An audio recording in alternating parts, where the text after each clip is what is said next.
भगवान की प्राप्ति तो देखो एक भूत से हो गई तुलसीदास जी। काशी में गंगा पार करके शौच जाते थे तो जो शौच का बचा हुआ पानी होता था ऐसे फेंक देते थे और उस पेड़ पर एक प्रेत रहता था। प्रेत अपवित्र पानी पीता है तो कई दिन पीने के बाद वो तृप्त हुआ और प्रकट हो गया। तुलसीदास जी से कहा कि अब आप जो चाहो हमसे मांग लो। उनका आप कौन हो? उन्होंने कहा मैं प्रेत हूँ। तो बोले मैंने तो आपकी आराधना की नहीं। तो उन्होंने कहा आराधना नहीं हुई पर अनजाने में आराधना हो गई। आपने जो अपवित्र पानी फेंका उससे मेरी तृप्ति हो गई। अब आप बताओ क्या? तो उनका सियाराम के दर्शन करा दो। क्या इतनी सामर्थ्य?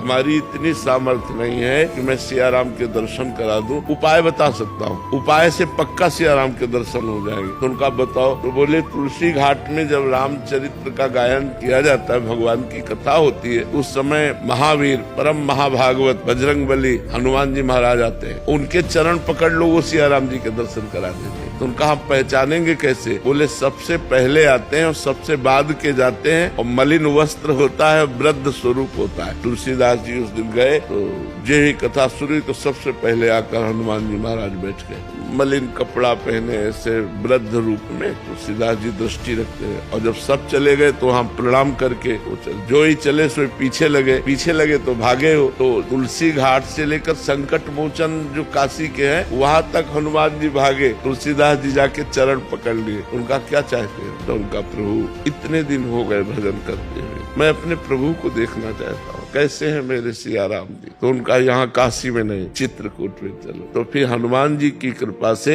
श्री लक्ष्मण जी और श्री राम जी का साक्षात्कार चित्रकूट में श्री तुलसीदास जी को हुआ। तो हम ईमानदारी से संपूर्ण भावना से भगवत भावना से यदि सेवा करें तो कहीं भी सेवा करें वो भगवान को ही पहुंचती है, क्योंकि मूल में सबके भगवान विराजमान है।